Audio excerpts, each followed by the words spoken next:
सभी को मेरा नमस्कार। आप सभी का स्वास्थ्य अच्छा रहे, यही मैं परमेश्वर से प्रार्थना करता हूँ। जैसा कि सभी को पता ही है कि इन दिनों पूरे देश में कोरोना का भारी तांडव चल रहा है।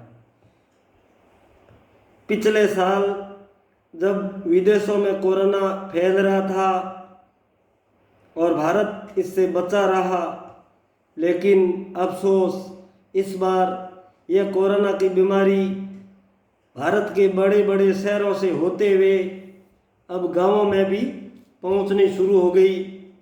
प्रत्येक गांव में कोरोना के पेशेंट प्रतिदिन मिल रहे हैं।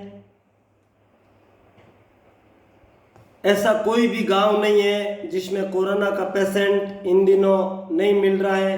प्रतिदिन जो आंकड़े आ रहे हैं उसमें गांवों के पेशेंट बहुत ज़्यादा संख्या में आ रहे हैं।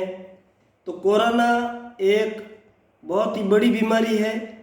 इस बीमारी के लक्षण सामान्य वायरल जैसे दिख रहे हैं। जो साधारण बुखार आता है उसके जैसे ही लक्षण है। शुरू में तो लग रहा है बुखार है, ठीक हो जाएगा, लेकिन ज्यों ज्यों 2-3 दिन निकलते हैं आदमी ज़्यादा बीमार होता सांस की प्रॉब्लम होती है। हॉस्पिटल जाते हैं, ऑक्सीजन चेक करवाते हैं, ऑक्सीजन का लेवल घट जाता है और उसे ऑक्सीजन की ज़रूरत पड़ती है। ऑक्सीजन देने के लिए उसे वेंटिलेटर पर रखा जाता है, लेकिन पूरे देश में ऑक्सीजन की किल्लत चल रही है। तो उस स्थिति तक पहुंचने से पहले हमें बिल्कुल सावधानी रखनी है कि हम वहाँ तक पहुँचे ही नहीं। अपने गाँवों में वैसे ही हम दूर दूर रहते हैं, किसी के नज़दीक आने की ज़रूरत ही नहीं पड़ती है। हम अपने खेत में, हम अपने घर में स्वस्थ रह सकते हैं। घर और खेत से बाहर नहीं निकले तो पूर्णतः स्वस्थ रह सकते हैं हम। लेकिन स्वस्थ रहना तो हमारे ऊपर है ना। गाँव में हम देख रहे हैं इन दिनों शादी समारोह बहुत ही बड़ी संख्या में चल रहे हैं। वो ठीक है, शादी समारोह चलता रहेगा, लेकिन जाने वालों को सोचना चाहिए ना, क्यों जाते हो। अब बुलाने वाला तो जिसके घर प्रोग्राम है वो तो बुलाएगा ही, उनका तो फर्ज है बुलाना। वो उन्होंने बुला लिया और आपने मान लिया, कोई बुला लिया, लेकिन जाना जरूरी थोड़ी है। आप मत जाइए। ऐसा सभी जागरूक लोग निवेदन कर रहे हैं कि शादी समारोह होते रहेंगे, आप उनमें मत जाइए, अपने घर पर रहिए। बाजार भी मत जाइए। बाजार जाते हो, बिना काम घूमते हो, फिर पुलिस के द्वारा डंडे मारे जाते हैं। अरे डंडे पुलिस क्यों मारती है? पुलिस को आपसे कोई दुश्मनी नहीं है।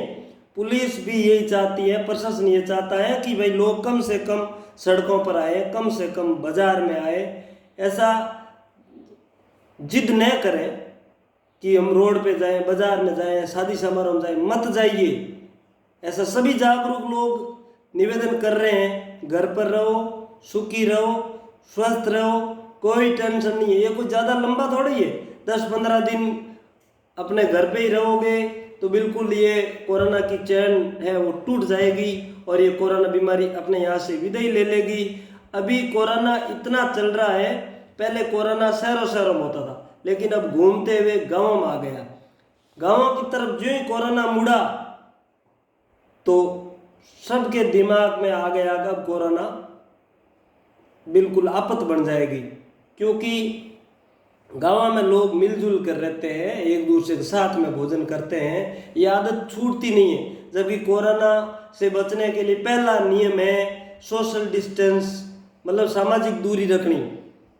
अब सामाजिक दूरी अपने गांव में घर ही ऐसे बने हुए, बिल्कुल एक घर यहाँ, एक खेत में, दूसरा दूसरे खेत में, तो दूरी तो हमारे यहाँ यूं ही है।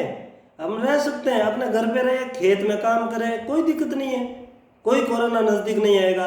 लेकिन शादी समारोह में तो जाना जरूरी है, क्योंकि किसी एक आदमी ने कह दिया या 2 जनों ने कह दिया कि कोई कोरोना नहीं है, ये तो अफवाह है, ये फैला रहे, अफवाह फैली हुई है, कोई कोरोना नहीं है, फालतू में है। तो ये मैं उन लोगों को संदेश देना चाहता हूँ कि ऐसी अफवाहें मत फैलाओ।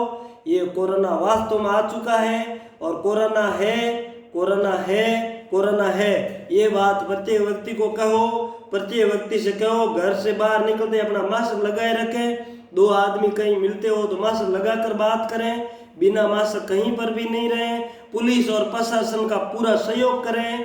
प्रशासन के द्वारा हमें रोज हिदायतें दी जाती हैं, जो सूचनाएं दी जाती है उनका पालन करें। जहाँ कहीं भी पुलिस वाले ऐसी बीमारी के माहौल में खड़े हैं, वो हमारी सुरक्षा के लिए खड़े हैं, हमारे लिए ही खड़े हैं, हमें कोरोना से बचाव के लिए खड़े हैं।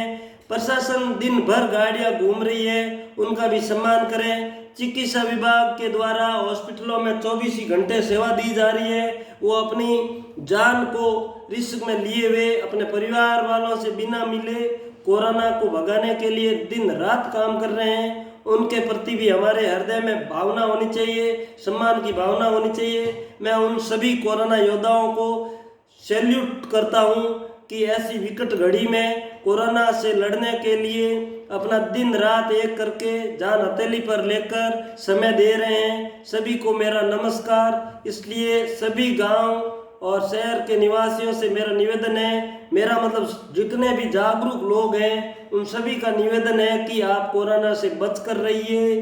कोरोना बहुत ही विकराल रूप में है, ये तांडव नहीं मचा दे, इसलिए हमें कोरोना से लगातार बचाव में रहना है, कोरोना को बिल्कुल फैलने नहीं देना है। जय हिंद, जय भारत, राम राम साहब।